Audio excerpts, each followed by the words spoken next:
teman-teman, kita akan melanjutkan pembelajaran kita mengenai HTML. Kali ini kita akan belajar mengenai atribut HTML.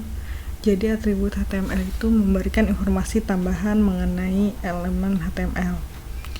Jadi seluruh elemen HTML itu dapat memiliki atribut, dan atribut itu memberikan informasi tambahan mengenai elemen yang nantinya dibuat.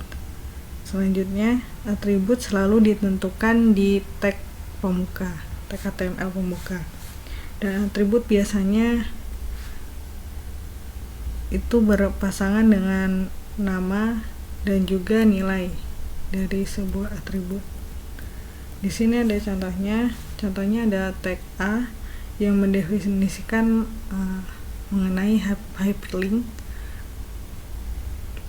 dan ada atribut ref yang menentukan URL atau alamat halaman yang dituju untuk menuju link tersebut. Ini ada contohnya. Kita langsung coba saja di sini. Yang kita buat kemarin, open with, langsung open with Notepad.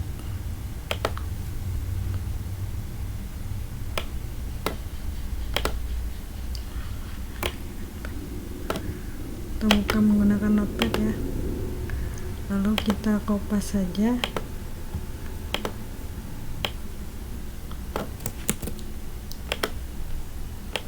Tambahkan di bawah tag P ini, open with Chrome. Nah, di sini langsung terbuat ya linknya, dan tag ref ini menunjukkan kemana URL link itu akan dituju. Misalnya kita klik, maka dia akan menuju link WordPress-School. Coba klik saja. Nah, dia langsung menuju halaman link WordPress-School ya. Selanjutnya di sini ada atribut src. Ini yang digunakan untuk menampilkan gambar di dalam sebuah HTML. Atribut src ini dispesifikasikan dengan lokasi di mana gambar tersebut ditampilkan. Saya kita masukkan saja ini.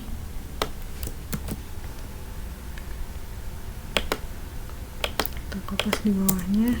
Kita mau menambahkan gambar di dalam sebuah halaman indeks ini. Ini gambarnya tidak muncul ya, karena kita tidak memiliki gambar yang namanya img-girl.jpg. JPG ini ekstensinya. Kita memiliki gambar laut. Gambar laut ini tipenya JPEG ya. Coba ambil gambar lain, kita taruh di tempat tadi. Kita beri nama danau misalnya, danau JPG berarti ya namanya. Di sini kita ganti namanya jadi danau. Kita refresh. Nah, gambarnya tadi, gambar danau tadi muncul ya. Selanjutnya, nah di sini ada dua spesifikasi URL dalam atribut src. Di sini ada absolute URL. Absolute URL itu berupa link eksternal di mana gambar tersebut di hosting di website lain. Jadi kalau kita buka Google dan kita mencari gambar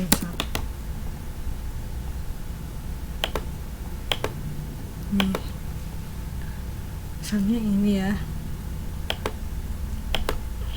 Jadi kita bisa mengambil gambar ini, kita masukkan ke halaman web kita. Kita kopas saja alamat URL gambarnya, kemudian kita masukkan di sini. MGSRC ini kita ganti save. Coba kita refresh. Nah, jadi gambar yang tadi yang ada di halaman web orang lain sudah masuk di dalam halaman HTML kita. Tapi eksternal image atau gambar dari luar ini bisa saja memiliki copyright. Kalau kita tidak memiliki akses untuk menggunakannya, mungkin kita akan terkena copyright clause. Nah, sebagai tambahan kita tidak dapat mengontrol gambar eksternal itu, dan bisa saja pemilik gambar di web tersebut menghapusnya. Jadi link yang sudah kita masukkan di sini bisa saja tidak dapat berjalan lagi karena gambarnya sudah dihapus atau diganti. Selanjutnya ada relative URL. Relative URL itu link gambar di mana gambar itu terhosting di website kita sendiri. Di sini URL tidak dimasukkan di nama domainnya. Jadi kita tidak memasukkan HTTP segala macam atau linknya seperti ini HTTP / gitu. Itu tidak. Jadi kalau kita menggunakan gambar itu tanpa slash, kita hanya dapat menampilkannya di page tersebut seperti contoh yang tadi ya, danau JPG. Nah, tapi kalau kita menggunakannya dengan slash, misalnya kita mau memasukkannya di dalam folder new, kita buat folder aja, foldernya nama foldernya img, kita masukkan gambar danaunya tadi dalam folder img, kita bisa masukkan dengan slash tadi ya, slash nama foldernya img slash danau jpg. Jadi kalau kita refresh, tidak masuk, mungkin ada kesalahan.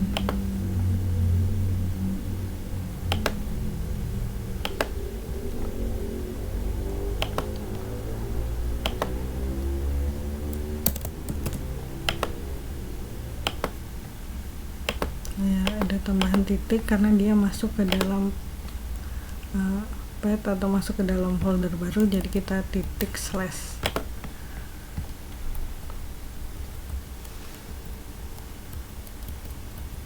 Kemudian di sini juga ada tinggi dan lebar atribut.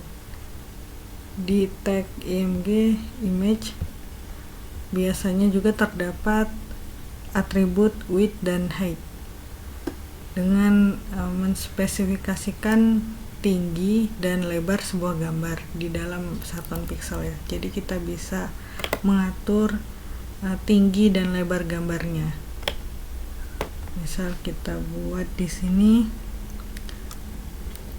gambar ini dengan tinggi dengan lebar 500 pixel dan tinggi misalnya 600. Kita coba refresh lagi.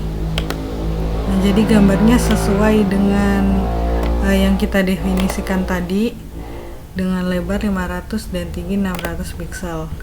Selanjutnya ada alt atribut. Atribut alt ini untuk di tag image itu berfungsi sebagai teks alternatif untuk gambar, dimana kalau kita misalnya gambar tersebut tidak bisa kita load atau tidak bisa kita muat karena internetnya kurang bagus atau terdapat masalah dalam penamaan gambarnya, maka akan menampilkan nama dalam atribut alt ini. Misalnya kita masukkan altnya gambar danau. Kemudian kita coba ini tidak dimasukkan di dalam folder ya, kita sengajakan salah untuk resource letak gambarnya. Coba kita refresh, maka ini hanya muncul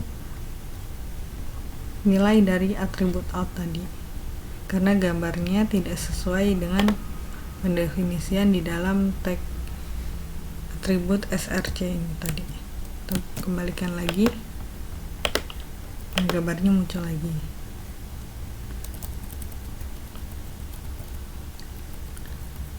Kemudian ada atribut style. Atribut style ini bisa kita gunakan untuk memodifikasi sebuah elemen seperti warnanya. Kita bisa memilih jenis fontnya dan juga ukurannya.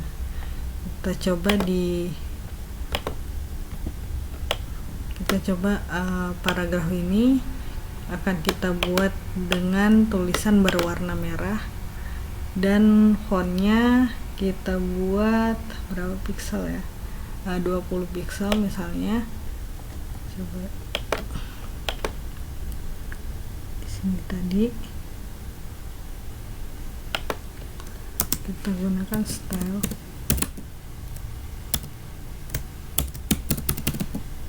warnanya warna blue aja misalnya, warna biru.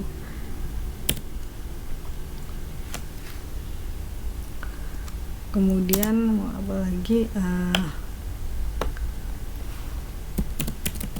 font size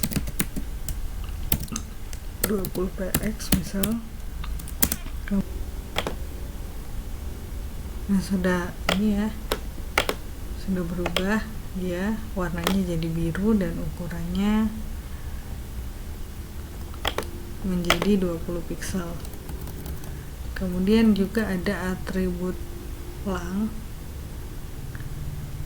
Atribut lang ini biasa digunakan di dalam tag HTML untuk mendeklarasikan bahasa yang digunakan dalam sebuah halaman web,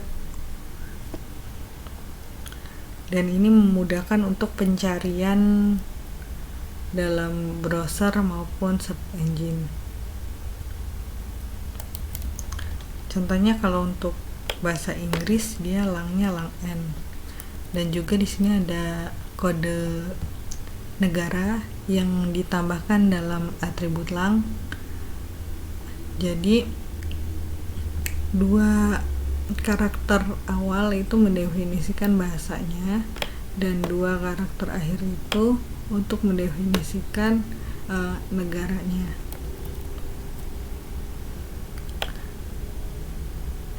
Bisa kita kopas, masukkan di dalam sini ya.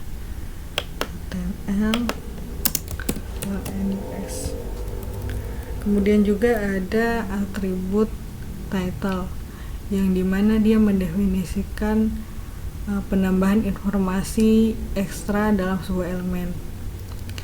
Nilai dari atributnya akan ditampilkan sebagai tooltip. Tooltip itu kayak informasi tambahan yang kalau misalnya mouse-nya kita arahkan ke elemen tersebut, maka langsung muncul tooltip atau informasi tambahan di dalam tulisan tersebut.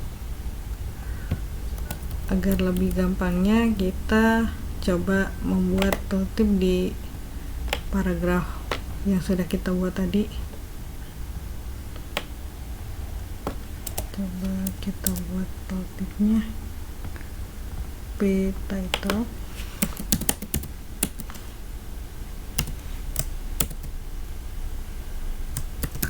Aku adalah tooltip. Save. Kita coba refresh, coba kita arahkan, muncul ya, dia ada muncul informasi ekstra bahwa dia ini termasuk tooltip.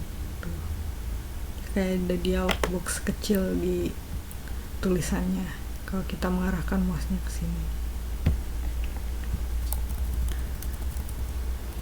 Kemudian untuk atribut sama seperti tag HTML, dia tidak memiliki standar untuk penamaan atributnya menggunakan huruf kecil. Namun W3C selalu merekomendasikan untuk penamaan atribut dan juga tag dalam HTML itu menggunakan huruf kecil.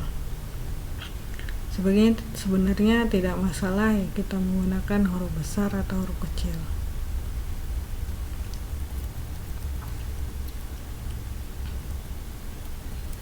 Dan juga di sini W3 School juga menyarankan untuk selalu menggunakan quote attribute values. Quote attribute values itu tanda petik 2 untuk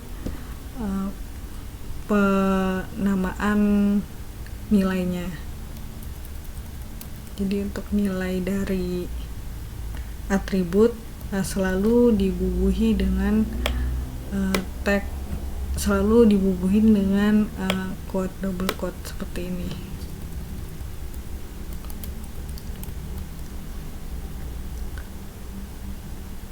Meskipun kita tidak menggunakan double quote seperti ini, penamaan atribut di sini tidak bermasalah kalau kita jalankan di browser karena dia tidak mengandung spasi. Tapi kalau kita menggunakan spasi dan tanpa tanda petik maka akan terjadi error. Kita coba ya, kita menggunakan title-nya, kita masukkan di tempat tadi.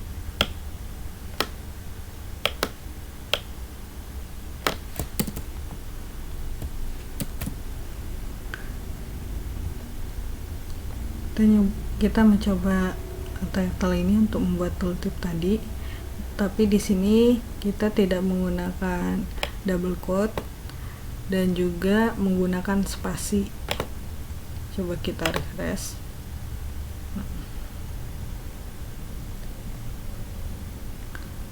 Nah, jadi tulisan yang selanjutnya yang menggunakan spasi ini tidak terbaca sebagai nilainya si title ini tadi. Jadi yang muncul hanya about saja. Kemudian ada single quotes dan double quotes. Jadi kita bisa menggunakan tanda petik 2 ataupun tanda petik 1 di dalam nilai sebuah atribut. Itu digunakan ketika atribut tersebut memiliki nilai double quotes. Atau sebaliknya kita bisa menggunakan tanda petik 2 dulu, kemudian di dalamnya jika ada nilai yang harus menggunakan nilai sebuah atribut itu sendiri memiliki double quotes, kita bisa menggunakan tanda petik 1 di dalamnya. Kita coba saja untuk melihat bagaimana hasilnya. Kita paste, coba refresh. Dia tidak muncul ya.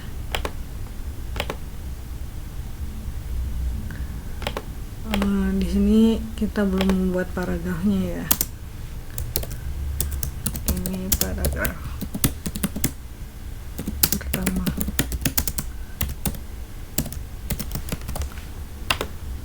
Coba kita refresh. Jadi dia muncul ya. Kalau misalnya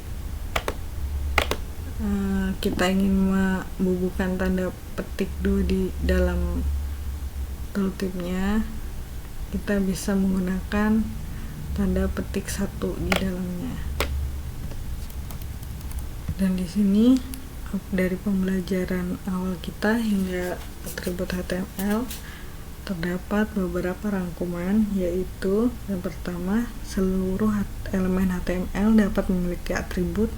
Kemudian atribut ref A menunjukkan URL halaman yang dituju untuk menuju link.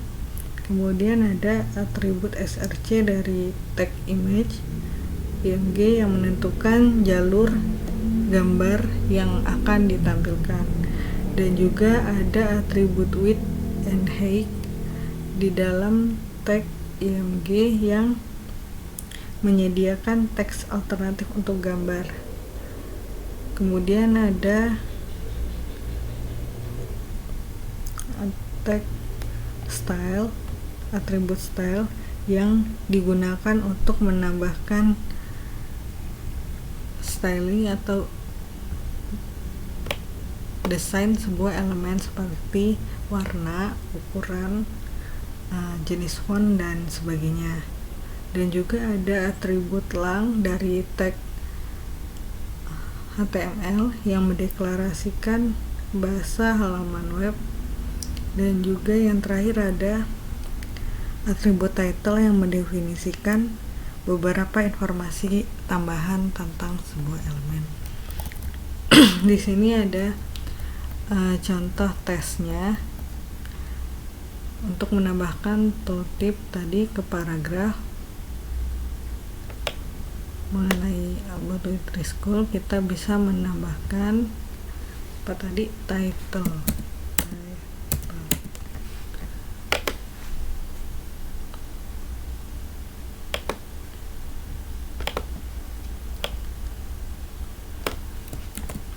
Kita coba.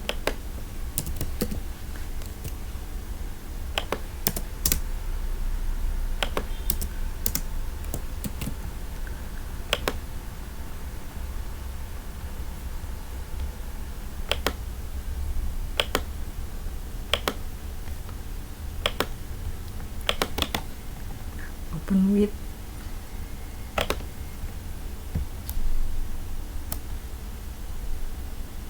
Nah, dia muncul ya tulisan About With School. Jadi kalau kita mau menambahkan tulisan About With School ini dengan tanda petik, kita bisa menggunakan quote dan